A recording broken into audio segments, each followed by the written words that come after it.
This is the It's Time to Refresh podcast with Brad Refresh, the podcast about life, music, traveling, shit, literal shit that is, and weird and wacky stories with Brad, and a range of guests from the planet Earth.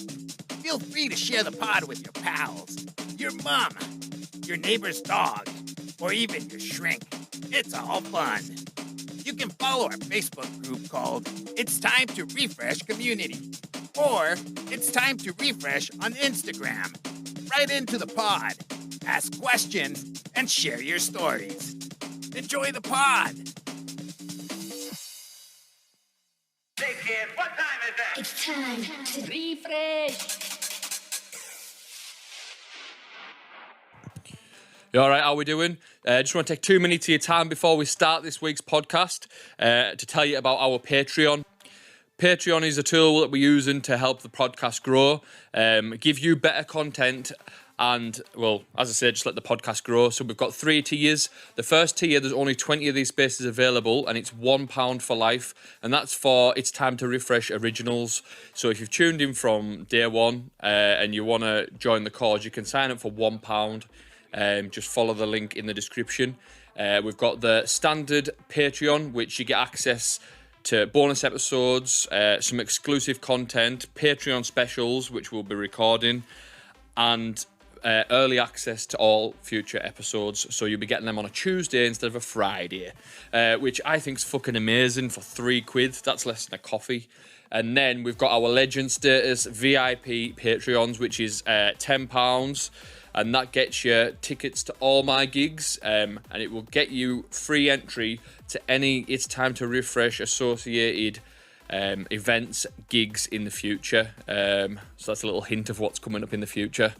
If you do like the podcast, then please share it with your mates. We are trying to grow this little thing we've got going. We've got some amazing guests coming up in the future as well, and we want this to go bigger and better. So sign up at Patreon at patreon.com/It's Time to Refresh. Thank you. Enjoy the episode. Back once again for episode 28 of the It's Time to Refresh podcast. On this podcast, we've got Daniel Smith, aka the Late Night Dub Addict. That's right, yeah. And I just got him on the podcast today. He wants to talk about house music. To be honest with you, he's a local lad, about 4 or 5 mile away from me, and big passion for house music, really, Massive isn't it? passion for house music, yeah. Signed to Trax Records. That's right, Trax Records, Chicago, yeah. And so today we're just gonna have a crack about sort of your story and how you got into it and your releases, and we'll talk a bit about production and stuff like that. Yeah, definitely. So how we doing, anyways? You all right? I'm good, yeah, in a good place. Music's going quite well. I'm enjoying what I'm doing. I've got a few EPs in the ethers for Trax Records coming out end of October. So, November the 14th and December the 12th. Right. 2 EPs. One's White Lines EP, a 4-tracker, and another one's Screaming Shout on a green logo, another 4-tracker. So how, for those who don't know who you are, how would you describe your style of house music? I would describe my style as it's definitely deep underground, jacking, raw. I use a lot of raw elements of classic drum machines such as Roland 808, 909. Obviously, the 303 acid, the bass, the 303, but a lot of early influences from I'd say rave, breakbeat. Right. I would say although probably some of my early releases were sort of more US garage, US house orientated. A lot of my stuff's quite raw, underground. I was listening to something on the way here just to get like a bit of jog of memory on some of your stuff. I listened to one called Plastic People. Does that ring a bell? That does ring a bell, yeah. That's one of my recent releases. I just got it on Spotify. Yeah. And basically it's like, if I had to describe it, I'd have to say it gives off a very early, late 80s, early 90s sort of vibe with the sampling and the shots and everything like that. Yeah, that's the vibe I got it off it anyways. So obviously we're talking about your tracks record stuff. We'll go all the way back to the beginning if that's all right. Definitely. Yeah, definitely. So you're a local lad? I am. I'm my mum and dad are from Leeds, but I was born in Whitehaven. I'm from Gosforth originally. Right. Also went to school Gosforth, then later Wyndham Egremont. Yeah. Did a lot of my raving in the Old Hall, the Park, Pagoda, Blackpool, the Mill, Zone. Yeah. Also in Middlesbrough, the Empire. So is that like your early sort of, I would say, like your early influences? Yeah, I would say I got it. I was mates with, I would say, a couple of years older who started work. I was maybe 13, 14. They'd maybe started work, got cars, and got a pair of decks. Two brothers I knew. One lad went with my sister. He was in the army. He'd come back.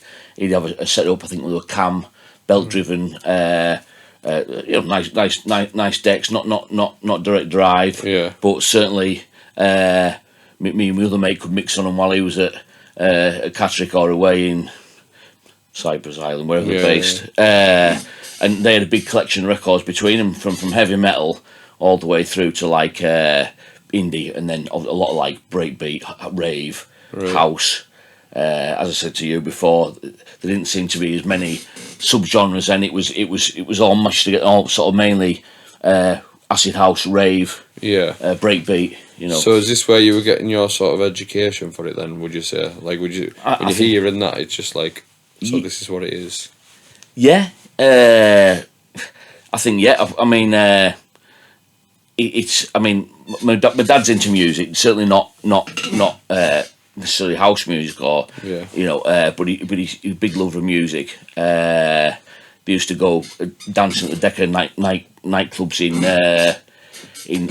in Leeds. Yeah. Probably one of Jimmy Savile's, but we won't go there. But but so and certainly a couple of my mates were into it, and they actually a couple of mates did like a under 14s disco at the Windscale Club at Seascale. It's still there. It's like a working men's club that a certain site near us put money into to build when Seascale was, and I end up with him playing them and more organising, promoting like under 16 events and discos. And I actually had a look round, and my mum found a flyer from these back in the day that I'd knocked up and said all sorts of DJs were going to be there, but it was maybe just me and my mate and another lad from down the road. But we did do. So what year was this then? We're talking, so if I was like say 13, because I was youngest in my year, August, so I was 13. We're talking 1990, 89, 90. Right. So I wasn't old enough to go to some of the clubs. Yeah. But you wanted to see what it was like, and a lot of my mates were older, and it wasn't like it's now where there was ID. You had to have ID. If your mate looked old enough and you were behind him or sitting down, you could get a drink, and So and certainly with the, I mean, all the raves that I went to when I did sort of come of age, or I was old enough to go to some of these, and I said to you about Phobia was like Simon Baseline Smith. Bass heads, and they had a room called, it was a chill out room at the time, but playing sort of like US garage house, a little bit different, probably definitely down tempo than stuff, the breakbeat hardcore sort of rave stuff, but and sort of got into stuff through then. Obviously around 89, 90, 91, 92 is where the scene got a lot bigger, a lot heavier, and it was anything goes. And it was buzzing across here in England. Nice. So then, obviously, you grown up in that, and like you get into the going out age. Are you going to the raves and stuff? Yeah, as I say, first time it was have a few drinks in Gosford and head through later on to the Old Hall on a Friday, and then it was either Yarm at Tall Trees or The Zone. Wigan Pier, well, Farnsworth Pleasure Dome was another one where I was lucky enough to go to when and also like the Empire, Middlesbrough, Newcastle, some decent clubs over there, but mainly Blackpool, Wigan, Preston area. For the big trips away, you know what I mean? Yeah. Well, I think a lot of people in our area say the same sort of vibe, where it's like they grew up on The Zone. If you're that age, that's what Italian house was a big genre, and I don't think over the area, didn't it? It did, really. It did, and the uplifting piano tracks. It was hard not to like it, hard not to get into it, even if you perhaps weren't into that stuff. It was stuff that played in cassettes in cars, and it was cassettes. Yeah. But like going back, my first sort of like influences was passing a Groove Rider, Fabio Groove Rider tape. I think it was Organic, the rave at Sheffield. Right. And it just the MCs, the thing. Everyone, I would say. That particular cassette was copied throughout Wyndham School, and I think when I got it, it was degraded, and you can still dance to it, and it's still that vibe, and you know, crazy. So then, sort of, you were growing up in that, and you're in your 20s and stuff. At what point are you like the DJ sort of thing? Do you know what I mean? So I had decks since I was going back. I had decks. My mate had cams, and I always wanted them for my like 14th birthday or something like that. I think it was 13th or 14th, and I wanted. I'd got a paper round, but not. I think my mum and dad said if I'd saved up so much, they'd put two to get. So I got a Citronic mixer with a early sampler and two 1200s silver decks, the Technics 1200s. Nice. So nice first. Yeah. I remember a lot of people, DJs that I won't mention who they are, but like DJs local that come round to see him because they've never seen her. But yeah, I got into that, and so I was DJing in my bedroom, in my mum's spare room, something like that, and then we used to come round before we went out. We used to come round. There's a few of us that were DJs. I thought we were DJs, you know what I mean? Yeah. And we'd play out at all. Some of my mates would bring their record boxes round and keep them because they maybe didn't have a deck, so they had one turntable that we used. So we used to mess about, and it was running deep in my veins. Then even when so I went to my first rave at Phobia, proper rave, under 60. I was 14, and it was on my birthday. So I come when it turned 12 o'clock, I was 15. So it was take a fake national insurance thing. There was no idea, national insurance number, and it was Jan and them, and basically once I come out of there, I think I know exactly what I'd said to Mum, "Can I go?" I was 14. It was actually under 60. There was no alcohol. There was no bite. It was just there didn't seem to back in the day. So it was Carlisle, and I remember asking my mum if I could go to this Phobia because my mate was going, and she said, "No, definitely not. You can't go up there. Who's gonna pick you up? Who's gonna do it?" I said, "Well, it was a no, anyways." And you could see I was definitely not. So what I did is put the ticket. I already bought the ticket, put it under my mum and dad's, basically like the tiling floor, put it under a tile. And I knew I was going. I was adamant I was going. And I just said I was stopping at my mates for my birthday. And then we went, and his mum and dad picked us up. So he wasn't, and then when I told mum and dad when I come back, I got it like it was the worst birthday I'd ever had, but it was good. It was well worth it. Yeah, the experience. Yeah, we'll sit talking about it now. Do you know what I mean? But that was your sort of first experience, was it? That was me baptised. There was no going back. So when you seen the DJ playing, did you think was that one of them things where I want to have a taste of that sort of thing? Do you know, at that point, although I was DJing, not out, at that point I was just into the music. I never even saw when I went in the Sand Centre, and it was a proper rave done out. I wasn't thinking about where I couldn't see the DJ. I couldn't remember seeing a DJ in the booth. I remember seeing bass heads come on stage, but the DJs were kind of more a bit back. It wasn't like a DJ, but especially when they're putting like a venue where it's not a permanent nightclub. It's a venue that they make into a, you know, one week you've got a comedian on, and the other week you've got a, you know, so at that stage, sounds weird. I wanted to be like alternate. Right. So I saw them with the Korg MS-20. It's like, I don't know, you've probably seen it. And they used to have a Gen 2. I don't think they used to play live thing, but I know Prodigy played sort of like semi-live with Liam had bits on the keyboard and stuff like that. And Liam, you know, Prodigy was a hit. They were heroes of mine, and so was Alternate. Prodigy are definitely heroes. Yeah, and Alternate probably even more so to me, because they had the mask, the army surplus, and they're just the air raid sirens, and that's what it was for me, the rave. So just then I wanted to play out, but it was music. It was just brilliant, dancing to it. Yeah, I actually it was then that I started making little edits, tapes, like, when I don't mean like, I meant like, you know, when you have a double cassette recorder. Sounds really childlike, but and then cutting bits off. So I made like on my remix of, they had one called Activate, Come With Me. So I almost good like, tune, quality tune. Yeah, I almost like took bits out of it, like on a just it took ages. Yeah, and I thought, yeah, this is what I want to do.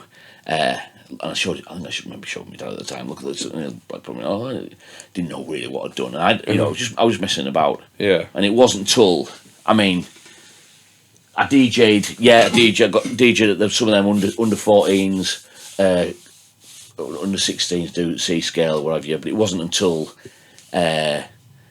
sort of like Alternate, and I saw these Dance Energy. It was Normski. It was Fresh Prince of Bel-Air on a Tuesday on Channel 2. 6 till 6:30, and 6:30 to 7 was Dance Energy. And it was all this new music coming out. Urban Hype, Alternate, Prodigy, Bizarre Inc. Quality. Yeah, so like that's when, and it was then where I was. It was producing sort of driven really again when I discovered, like, say, I was at Wyndham School. I took music for GCSE. I wasn't particularly good at anything. I played the drums, and I got asked. Well, they said you can't just play the drums. You've got to play another instrument. I said, what like? So it was like, you know, I was thinking, what other can I play? I can't even play the drums that well. But so he said, oh, you can do the studio, and that's part of your marks. I thought, all right then. So me and two other lads, basically, we were lucky. Not saying it was a shit school, but it had a great music centre. That was what it had going for it. So we were allowed to just free reign to like just explore this studio. That just the teachers really didn't really know how to use it because it was just landed. We got a grant, you know, and basically that's what I said to you. It was an early version of Cubase running. Well, it was an Atari ST running Cubase. It was an early version called Notator, and we just used to mess about. I'm not saying we made anything good enough to release anything like that, but it gives us a view of what's possible, and we were making KLF. You can like deconstruct tracks in your head then, and you can see how the cogs turn and stuff like that. The sequencer, and you saw, although it was black and white, where like a lot of my stuff, like I do like the visuals of Reason and Logic, stuff like that, but at that point it was like a black and white. It looked like the old Amstrad Stream sort of thing, but I could see from then, oh, this is awesome, and actually borrowed a Korg MS-20 synthesizer to take home, and I messed about with that as well, and we made some tracks, but I was hoping that they wouldn't ask for it back, the Korg MS-20, but they did. So yeah, that was another sort of enlightenment where I thought, I want to get into this. You know, I thought I definitely want to get into this. Not sure how to. I didn't know how to, where I was going to go about, because computers weren't really big then. Yeah. But that was definitely a point where I thought, this I want to. I sort of indulge into this. So we'll sort of move forward. Where was your first proper gig? Like how old were you then? The first proper gig going back was when I was 14, 15, and it was at like under. I suppose an underage like rave really. It was like well, it was a disco, but they had Windscale Club had a function room, and they had like a DJ booth, and first time was when my mate. There was usually two of them that did it. Yeah. And my mate, we used to go to Pink Panther. He said my other mate can't make it. He's going somewhere else. He's going away or something. So I jumped on with him. And I must admit, had about half an hour. He let us have. It wasn't the best of sets. It was pretty shaky, but and it was on. It wasn't even on. It was on turntables that they had on the. They were almost like one of them ones like a Citronic or a thing that they brought in for like old, working men's clubs and stuff like that. Yeah. But it was good, and I got a bit of a buzz off that and a vibe, and that felt good to do that. Yeah. And my mate continued to do that, and he ended up playing the old hall. I don't know, just it didn't sort of happen straight off. Yeah. Certainly on the DJing, I still have my decks. Still going up to Pink Panther, Small House Records, and buying a little vinyl and bringing back and that was a nice day out and exciting in itself. You know what I mean? Yeah. So sort of like moving forward then from there, like what was next for you? So we're sort of back end of the 90s now. Yeah. Were you at what point, like, have you discovered the house music yet? Like because obviously you were saying earlier on it was all the piano house and Italian and stuff. And Yeah. So what's the late 90s for you like? The sort of late 90s, as I say, piano house took over. I could name every track. That I think it was Matt Bell, John Jay, Andy Pendle. These are all names that were like some of the MCs at Egremont. The piano. I love dancing and meeting people, and I say 90s was. I was just. Yeah, it was going out. Although, like, we sort of middle part, late 90s, I started work. Yeah. Got an apprenticeship, started at Marchon. Right. And it was just living for the weekend. I must admit, it was living for the weekend. Yeah. With your mates and like you say, most weekends it'd be Old Hall. Saturdays it'd be Blackpool, Yarm, and Italian house was. Yeah, I've made some. I've had a go at making some Italian house sort of retro stuff. Not stuff that I'm not saying it's the stuff that I have had a go at making just to see. And I knew a few chords and so I can play a little riff. So I did have but yeah, it was euphoric. Was the Italian house? It was across here, Cumbria, and sort of Lancashire, North East, but mainly Cumbria.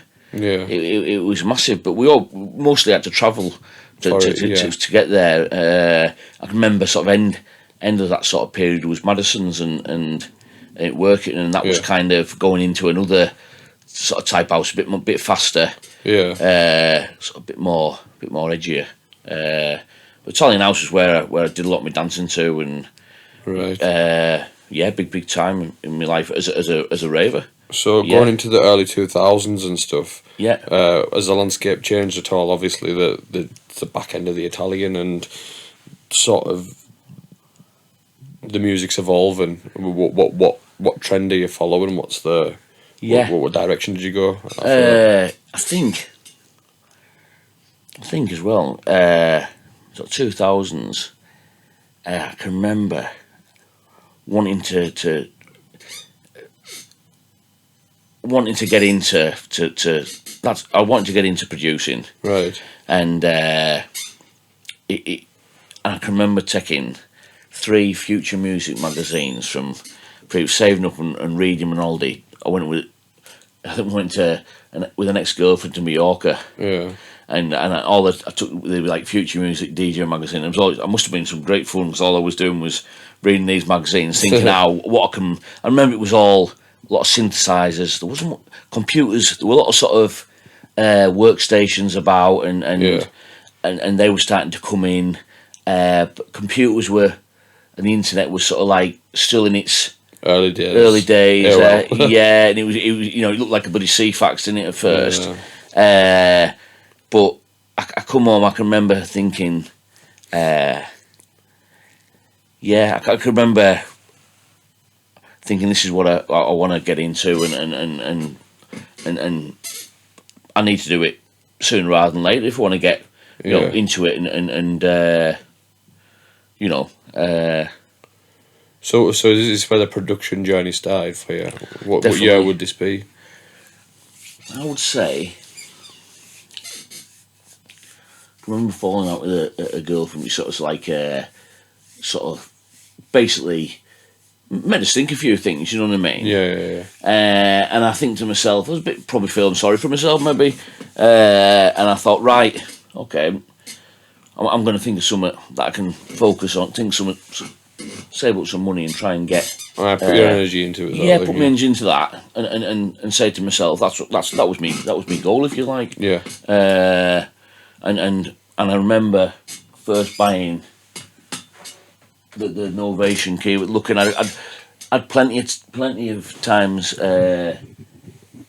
sort of looking at things. Yeah. And sort of working out for myself really, because there wasn't many people into music production around here at that point. Yeah. I didn't know anyone with I knew a few DJs and that, but I didn't know anyone that was into production. Yeah. On a big scale or out. So I remember I bought originally. I had one screen. I had a MIDI keyboard, and I think I got some KAK Rockets at the time.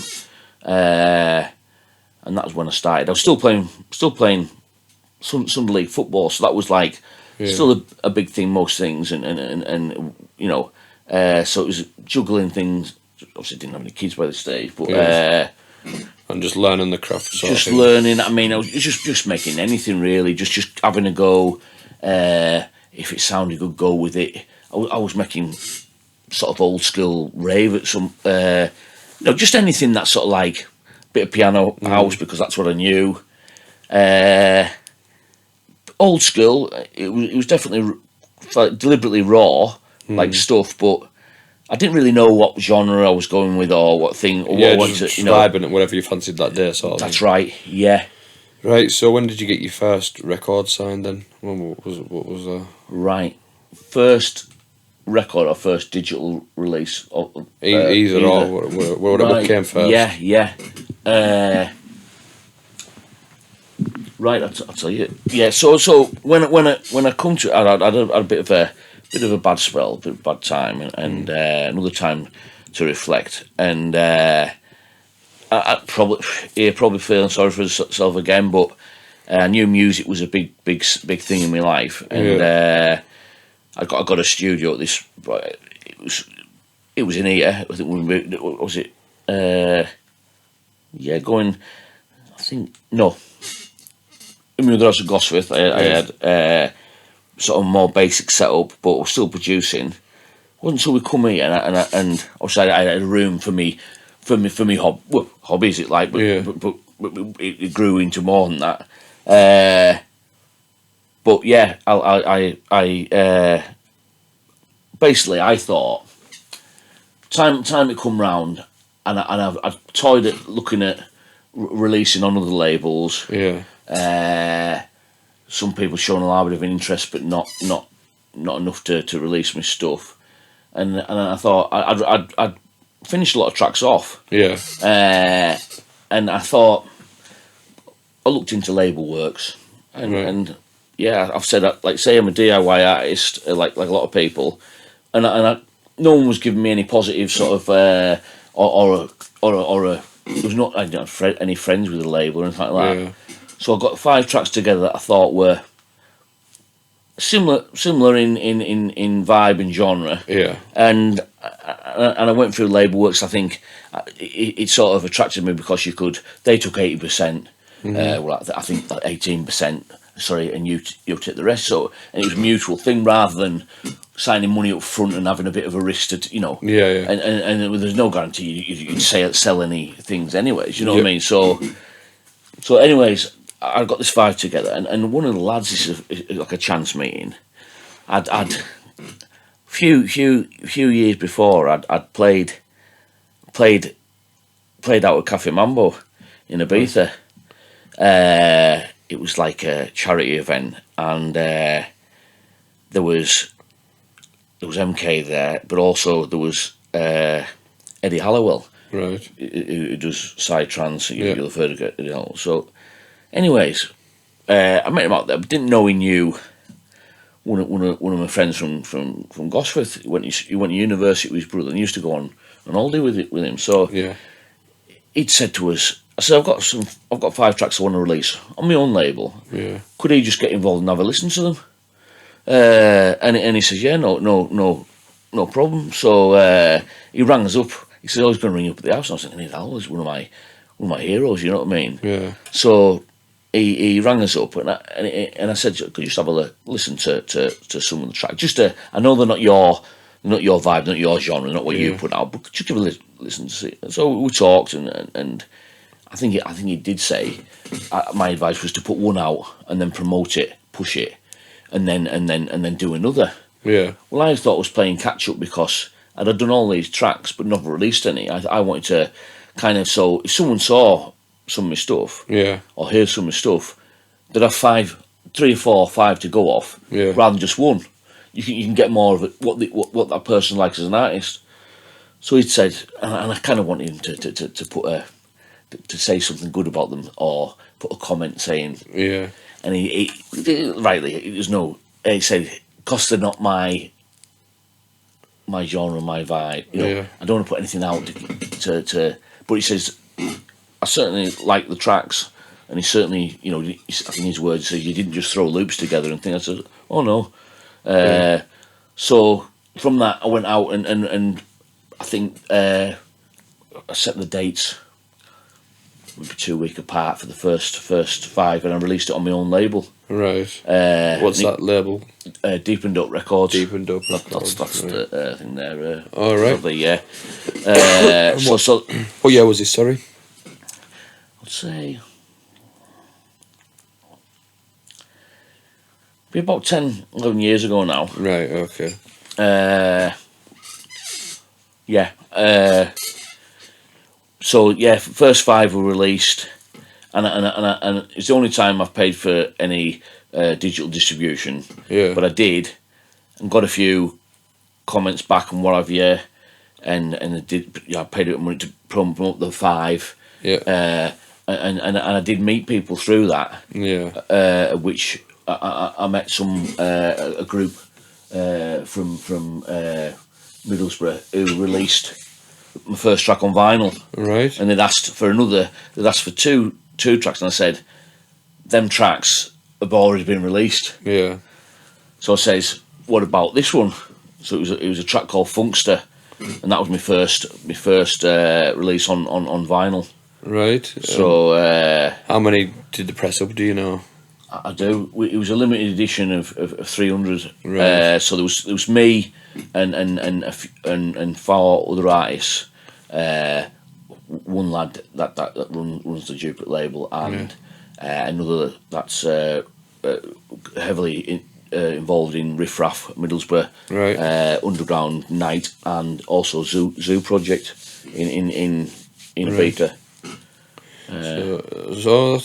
So it's got like so many different ways it could be sold. You know what I mean? You've got you over here, then them over there, Yeah. and you could get played sort of anywhere. That's sort of right. Thing. Yeah. And it bounces off. The more people, I suppose, give it a little bit of exposure, The better, isn't it? Yeah, there was nothing massive at this stage, but certainly it was getting further than I could probably push it with mine. Although I got played on Fantasy FM, which is a London radio station. It was originally a pirate radio station. Yeah.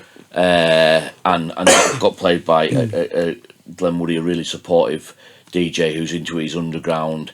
He's released on with SL2. He's a great fella and a great DJ who's pushed me stuff, and he's a lifelong friend now, amongst others. Right. So then, from there, we're sort of coming up towards the sort of late 2010s. What Yeah. was the crack there? What were you doing? Were you DJing?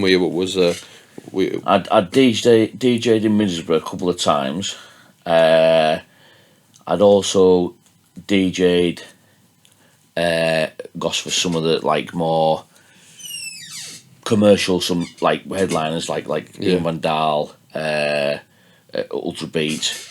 I remember these nights. I think actually being Yeah. advertised. The Ian Van Dahl night. Definitely. They were really good, and we did it as a free entry, you know. So Yeah. and I think people respond to that, and you know, we've managed to do other events from the back of that Ultra Beat, and you know, I mean, I tried to get Flip and Phil. Yeah. And one of the things I think they'd work down there, although it's not my thing. It was good to warm up for these guys and get a bit of a vibe. It give me a platform to play. Yeah. So a lot of friendly faces down there that know us, and a lot of ones that don't know Med Friends. Yeah. Because of that, Med Friends, a lot of the landlords down there and the owner of these venues, and I feel as though they've got your back down there. You know, I've even had some. I've been keeping a mix in too long. Yeah. Almost like willingness to push on with it. You know what I mean? Which I find good. You know what I mean? And a nice camaraderie. You know what I mean? I don't want to get that down there, by the way. But yeah. And I would say it was around that time where I got asked to do through these promos and a few people getting into me music. I got asked to play on Kiss FM Australia. Right. It was a lot of the lads were based. Some of the radio DJs were based in England. Yeah. But it comes out of Melbourne in Australia, and from that I did like an hour of my own music. It's the only time I've done an hour of just my own. Yeah. I usually do 1 or 2 tracks, but this was the one. So I did an hour of my own. I mean, the music was alright, but I had to do a voiceover, and it wasn't good. I didn't know what I was doing. I'd recorded it, wasn't loud. But one of the tracks that was the first track to get played, "Who's on Top," seemed to do well in Australia, so it still does alright now. Yeah. And it got played at like a beach, a venue, a beach party in Australia. So. Got a few followers there, and a few lads that like my sound and push my sound that way. So I suppose things are starting to come. Yeah. You know, and to find out your tracks being played at a venue in Australia is which years ago you could have never have that kind of exposure from. Yeah. Just what you do. Yeah. So coming up to the sort of pandemic and stuff like that, you were saying before to me off camera. Yeah. You were sort of like putting yourself more into the music and getting more stuff done because I was finding like my workflow's been a big thing with. I know I've used Reason for a long time. Yeah. And my music was my flow of my music was. I felt as though I was getting somewhere, and I was in, and you know, people could describe what kind of music what I produce and play, but I thought I was fitting into a niche, you know, like a deep house, lo-fi deep house, a bit like DJ Boring and Mark Blair and guys like that, Black Loops, right, Zeb Jr. and also I'm one of my duo that I really like and like their music, respect them a lot. Is Filter Freaks who produced Jack in House, right, but I would say it was I'd just done a remix on a Middlesbrough label, same label as my first single, and it was a remix for Kim Sims, right, and she did the one you showed me before of that. Yeah. That's that one, yeah. And she did a classic house track back in the 90s called Too Blind to See It. Right. A lot of people will recognise it, certainly if they don't know the name of it. Yeah. But she'd done a new track, and I was asked as well, some of the Zoo Project lads and the Jupiter lads, to do a remix of that. Now I'd done a remix, and I passed it back on to the owner of the label, and he said, "That's good, Dan, you know." and he says, but it's not you. And I says, oh, he says, it's not got that raw, deep. I says, I know what you mean. I says, I've done a couple of remixes. And he says, it's up to you. He says, it's good, what you, but it's straight house, it's what you've done. It's not your, don't think it's your, I don't want your vibe. Yeah. So, like, anyways, I thought I either titivate it a little bit, or change it a little bit, or start again. So I thought, start again. Anyway, I did dedicate like a day, 2 days to it, and I did like an acid house version. And I felt it come across better than the first one. Certainly better than the first one. And then played it to him, and he liked it, loved it, and it made its way onto like say a pink vinyl. And that got distributed. It got sold in HMV. And also did quite well in DJ. You know, the German distributor. Did well there. So on Uno as well. So now didn't blow up or anything. But yeah. Got some good responses of that as well, so I'm probably gained us a little bit of respect. In my own sort of little scene. Yeah. So, what have you been up to sort of lately since everything's opened back up? What's been there? Yeah, well, I was just gonna say, Bradley, from that release, and Tracks contacted us through a person who was already on Tracks, another artist. We've been talking, and he said, I've listened to a few of your tracks.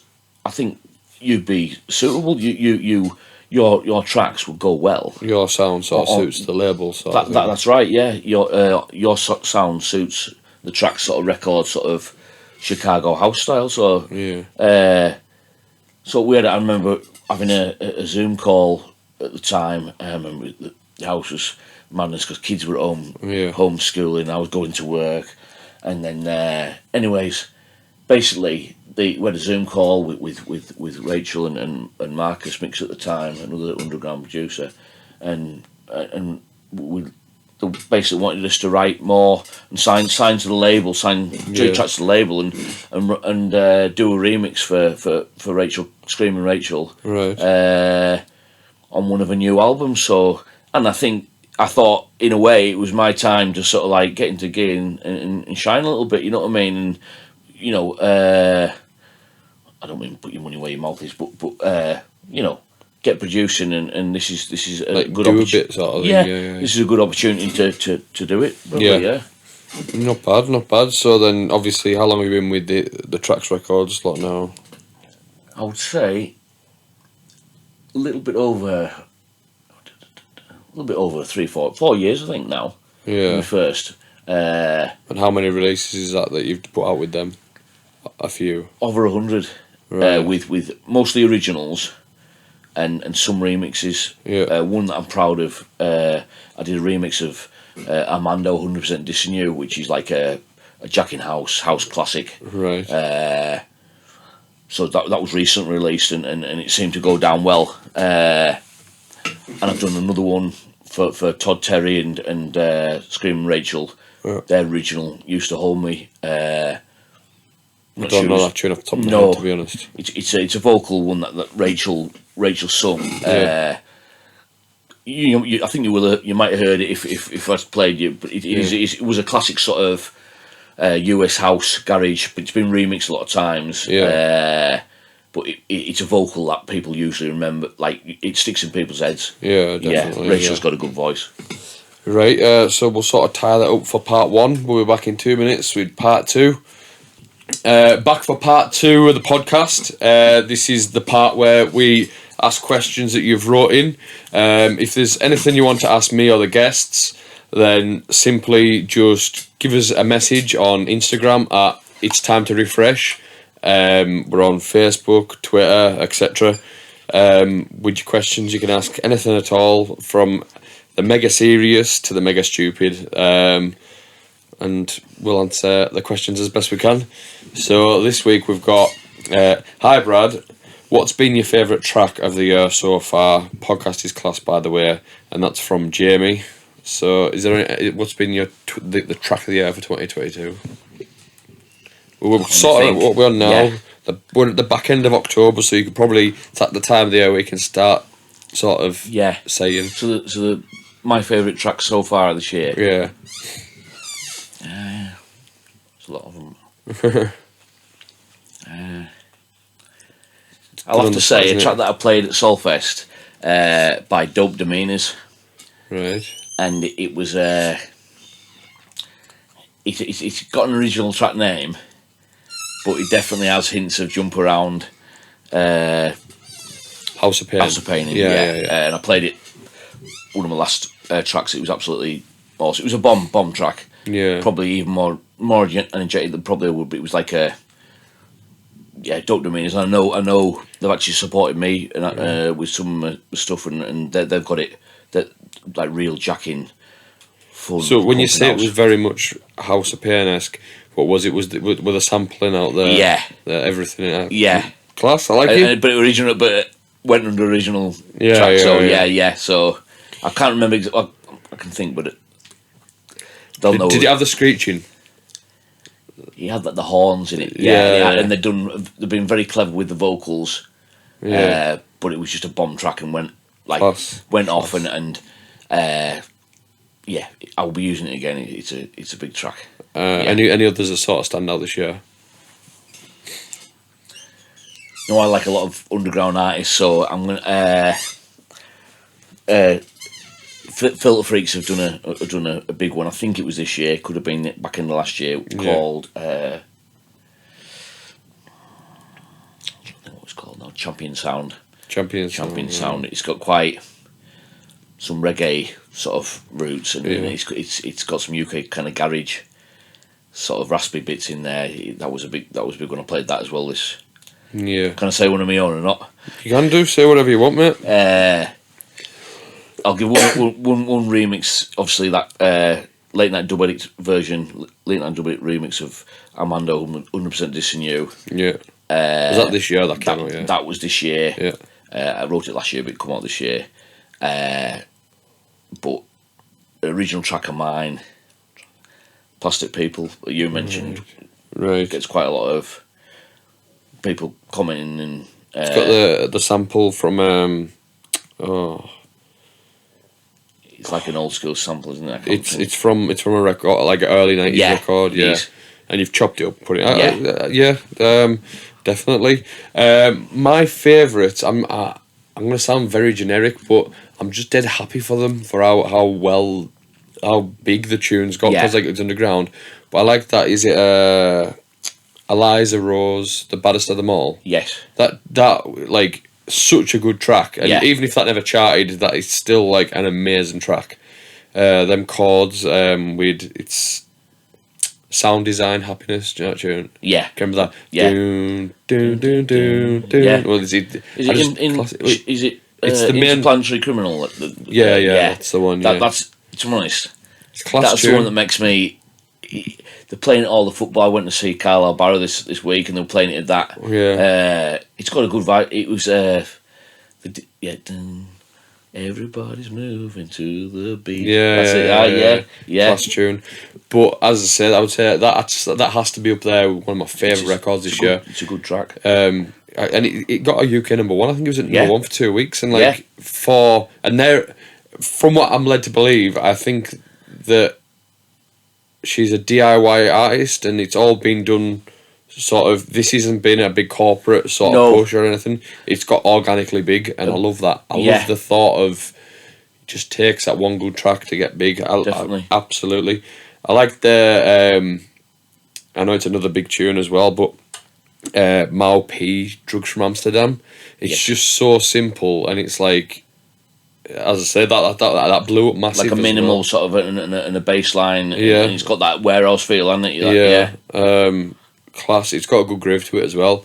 There's been a couple sort of like on the hard register stuff. I liked DJ Bonley and Shiv's version of I Wish You. Do you remember that tune? The old Italian tune. Something in a Box. It's got Yes, I know what in you a mean. box. I Wish You. Good Yeah, tune. yeah. They did a remix of that, and it's been in all of my sets this year. I know LF Sound System are knocking out some good tracks. I was checking today to see how long that Eliza Rose tune was at number 1 for, and that LF System with their big tune they did, that was at number 1 for 8 weeks. Like, that's unheard of, isn't it? Now, impressive, considering the so not fluid, isn't it? So like you'd expect the latest Calvin Harris tune to get big. Oh yeah. But like I think it's so good that they've got that far up. Bradley, I was saying to you about Bad Boy Chiller Crew. I know it's like a guilty pleasure of mine. Yeah. My lad likes it. It's not a guilty pleasure, mate. Nothing's a guilty pleasure. No, it is. I've said this hundreds of times. I like Avril Lavigne. I've got no shame. Yeah. If you like it, how can you feel guilty? Yeah, you're Do right. you know what I mean? It's music at the end of the day. Well, my missus texted us to see Rod Stewart, and I've got into that, and Lionel Richie, and I've enjoyed it, I must admit. But like you were saying about DIY artists, and I'm a DIY artist myself, because if you can't really, if you don't got other people pushing you, you've got to revert back to what you're going to do to make a difference. Yeah. And Bad Boy Chiller Crew of by whatever they do and promotion and they started off just them lads, and they're doing it. They're doing it, Yeah. and you can't knock them. They're doing it. Yeah. I think that they've found their own niche, and that's it, isn't it? They've just sort of exploded there. I think they're probably signed to a big label now or something. Because, But when they originally started, it was just a bunch of young lads having a laugh. Yeah, and that's what started off. And another one that deserves a shout this year, before we move on to the next question, is obviously I know it came out in the 80s, but Kate Bush, Run Up That Hill, like it's funny you said that. Yeah, class tune. My little lad who's 8. Yeah, and I like Kate Bush anyways. Yeah, so I'm like here, and obviously Utah Saints did some stuff with Kate Bush, back in the 90s. But this is it Running Up the Hill that's been doing really well. My son can't stop singing it, and my dad's saying, "Here, it's out again. It's brilliant." And my dad's refining it again. He knew about it. Yeah, but what a great Wuthering Heights was a massive one of hers. Yeah, it's like a totally unique. She's a unique artist, though, I think. She is, yeah. But I just think it's great that like, I know it's obviously the media that's made it big again with Stranger Things and stuff like that. But for it to be able to take off in its own, I know synthwave and everything's been quite popular and big, so maybe it's something along them lines where it's done that, and it's sort of latched onto the second coming of synthwave. Well, it's like. UK garage artists, do you really like it? That's been played a lot. Yeah, that's been out again. And also, when you look at, I go to see football matches. They play tracks before players come out, and that my lover's got no man. Gala. Yeah, Gala. Free From Desire. That is, this. I remember going on holiday to Portugal when it first come out, and dancing to that, and it's out. 30 years later, whatever, it's got longevity, definitely. A lot of these tunes do, like, they're either getting reworked and brought back out, like you see, like Ben Nicky and Patrick Toppin and stuff, and they're doing reworks of old 90s tunes, and it's like, interesting, because like obviously I don't know if they're past. They must be past because they're on Spotify, a lot of them. I think one of them did Rhythm of the Night. That's big tune, and it's like, it gives it a second life, and it's just like, if my music lasts that long, I'd be more than happy. Yeah. So it's just one of them things. Next one. You really enjoyed the Chubby Tunes event. Whitehaven is an odd place, mind. Did you record your set? And that's from Aidan. We'll get on to the local area if you want, but Whitehaven's a very, very odd place. An answer to your question as well. No, I didn't record the live sets. I was going to, but there was no extra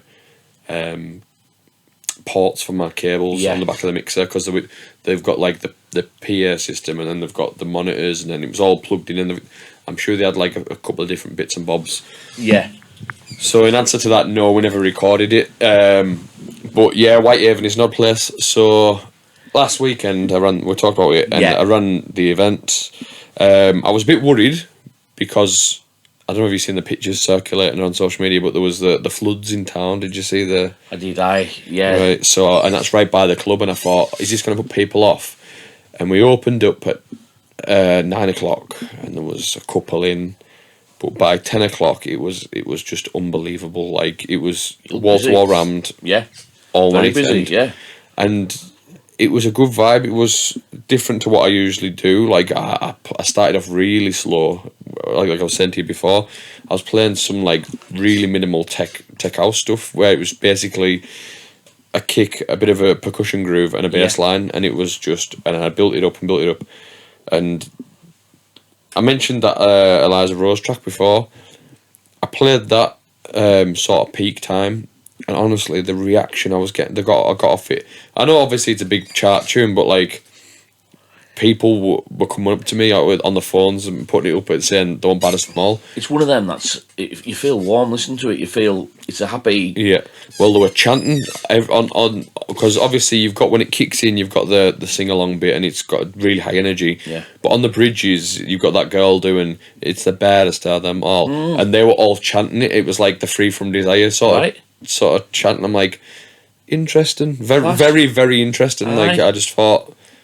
Somebody's really got hit something with that tune. Oh, definitely, yeah. But one thing I wanted to note whilst talking about the event, the amount of people who came from away who travelled for the event, and I was really grateful for. And they were coming. Do you mean outside Cumbria? Outside Cumbria, yeah.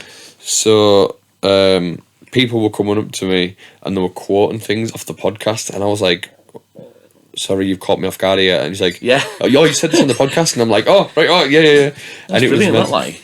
And then someone came up to me and they said, oh, yeah, how are we doing? Back for another episode? And I subconsciously say it on every episode, but I don't realise it. And now someone's pointed it out. I can't get the thing out of my head.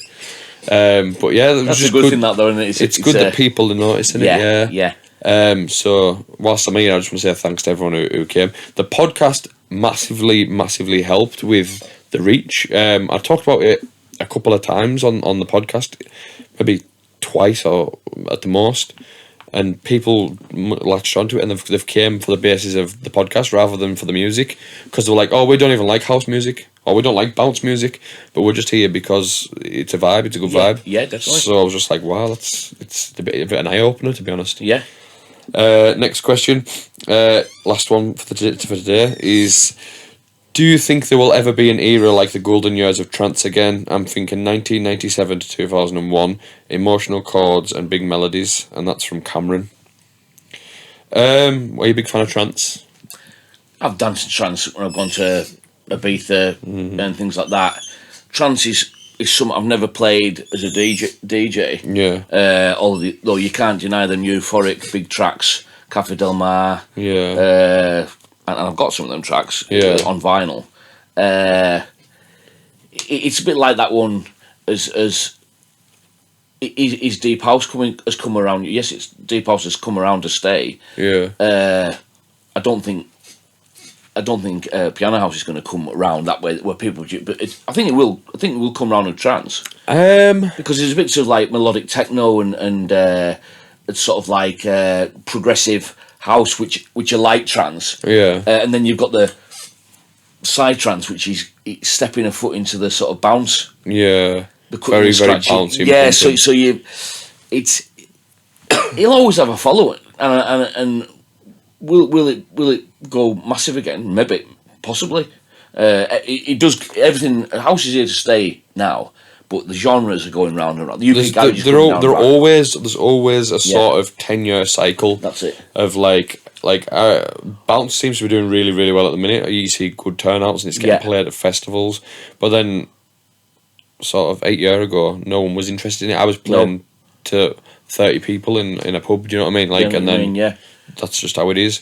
It's ups and downs. But I tell you something.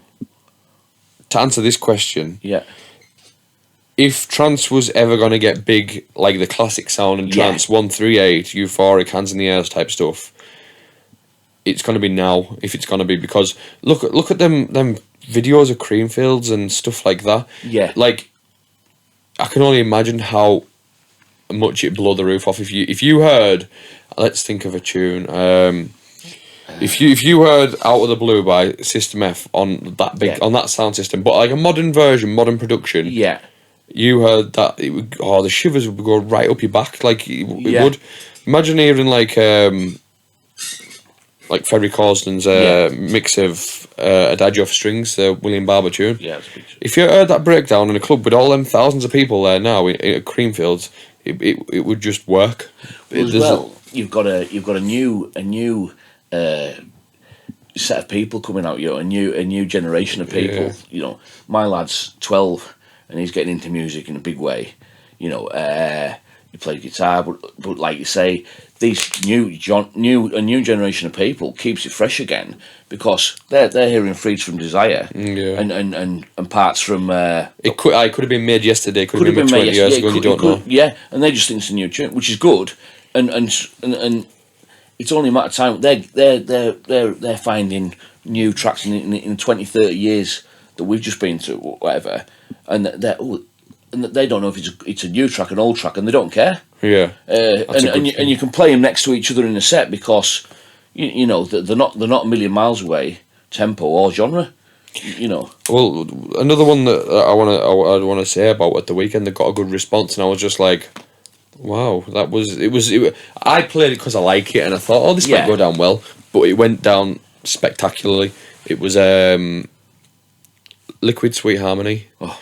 Right, I played like a stripped back version of that. It was like sort of, I don't know how you would describe it. Sort of basically like modern piano house. Like, think of the era of say like MK17.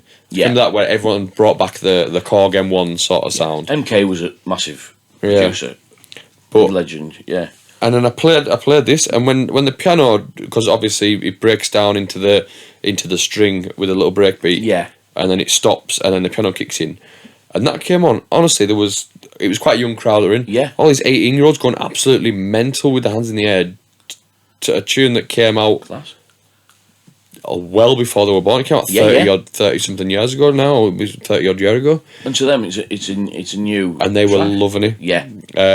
Whether it's been played by a bigger DJ, maybe like played on Radio 1 or something, and that's how they know it, I don't know. But honestly, and another notable thing before we finish up as well, I didn't realise how big Shazam is in the world nowadays. Oh, no. Like, I was playing tunes, and you'd see, like, the young ones, and they're there putting the phone in the air, and you can see the Shazam thing. I'm thinking, I didn't realise it was such a prominent thing in the world. Massive, innit? I didn't. Because I play a lot of bounce raves, and it's been the same crowd at the bounce raves for years. It has got bigger, because there were people from years ago who've grew up and they've now got into it. But you don't see them Shazamming. They're not Shazamming tunes. Well, I'll tell you a quick story about Shazam. Well, or the Shazam kind of technology. So, if you release a track on, as you may or not know, as you release a vinyl on, or you're about to release a vinyl, and so there's no copyright, they have to play it through a Shazam type technology. Yeah. And one of my tracks I'd done on me last EP. Sampled President Mugabe. It was like quite a big, like a speech, but it went with this sort of like classic house track. And it come back with some kind of African chant, or like this was the copyright it come back with. So someone's used it before then, and no one had used that, but it might have picked up something of another chant with maybe some tribal or something, and they picked that up. And it come out something completely different, but it was nothing that would stop it from. It was just like some maybe some off documentary maybe. But it was just interesting, and the people at the pressing plant will have just said, and I thought, I know where it might have come from, but it wasn't like a. It wasn't a problem or anything like that. Yeah, but interesting. How one thing I have noticed though now, if we're talking about copyright and stuff like that. I know a lot of people use Splice for vocals and stuff like that, or or they're even taking like looped progressions and stuff, dropping them in the tracks, Yeah. and say somebody else has used it before them, they claim the copyright to it when they release a track. Yeah. So, for instance, let's say you release a track and then Yeah. you've used this vocal sample, Yeah. and I've used the same vocal sample and I've released it, and all of a sudden You've done it 2 years before me, but it's not an original one, sort of thing. yeah, but Yeah. so it's just it's picked up on automated systems, like Right. and it'll just maybe credit you on my track, and I'm like, Right. what's going on here? It's because so many people are using the same samples Yeah, of yeah. Splice. Well, you only have to look on Radio 1, dance anthems. Yeah, Are they getting all them cleared, or are they paying? Because they're obvious vocals. You know, you're on about remixing the classics. yeah. I don't know, because If they're on Radio 1, there will be. you think so, wouldn't you? But Yeah, absolutely, there will be. you think so, yeah. You wouldn't be able to drop like something that wasn't approved by Radio You would've 1. thought so, you know. No, I don't know. That blurred lines, especially. There's lots of obvious samples coming out Yeah. that you think. But these are meant to be the ones I'm on about on Yeah. Splice are meant to be royalty free. Right. So, for instance, I did a tune called "Off My Shoulders." Right. It's got a very distinctive vocal in, and it's just a vocal I pulled off Splice. Yeah. And then a couple of months later, I'd seen that who was it that done it? It was like a Tool Room artist. Aye. They'd Yeah. released it with they did a tune, and it kept flagging up on mine saying that the Tool Room thing. It's just because of the vocals, the same vocal. Yeah, It's a yeah. royalty free vocal. Anyone can use it. Yeah. I was like, oh, that's interesting. Like, It is. Yeah, the technology's too clever these days, isn't it? It's. but the thing is, though, I don't want it to cross wires where it's No. like, where, I mean, if it cross wires on my end, that'd be all right, because if there's a Tool Room track and it's getting thousands of plays, and Yeah. then Oh, aye, automated royalties come to me, I'm like, Yeah. I'll have some of that. Yeah, that suits that, yeah. Yeah, so we'll just finish up today, mate. Just want to say thanks for coming on. Thanks for having us. Where can people find you? My music's released on Tracksource, Yeah. Beatport, Amazon iTunes, Rhapsody, Tidal, Bandcamp, Spotify, Deezer, Anywhere all good, the usual, essentially. Yeah. Anywhere good. Or if you want to just listen to me tracks like YouTube, Yeah. and find me on Facebook if you want to see what I'm doing, and my vinyl sometimes on Discogs or distribution sites, or HMV if possible. Yeah. Right, and what I ask everyone is, before we finish up, you're about to get the electric chair. Right. You've got one meal you can have. What you having? Chicken fajitas. Chicken fajitas? Right. Yeah. Are you going to have a starter or a dessert or anything? Or even a drink to go with it? Chicken fajitas, you knew what you wanted there. Garlic mushrooms, breaded garlic mushrooms dipped in a mayonnaise, garlic mayonnaise sauce. That'll be Right. You having a dessert? buzzing. You don't need to. If you're full, you're full. No, I'll be full. It's your last meal. Sticky toffee pudding with cream and ice cream. Lovely. Cheese and Lovely. biscuits, if you're That's allowed a one of the fourth. better ones that's been said on here. I'm sick of people just going, I like a medium steak. No, don't. Oh, come on. Be imaginative. Use I nearly said that, but Right, I just want to say thank you to everyone for listening. We're releasing an episode every Friday. So if you enjoyed it, then share with your mates. This community is getting much bigger, and I'm very grateful for it. And I just want to sign off by saying thanks. If you've made it this far into the podcast, you're a legend. See you later. see you later.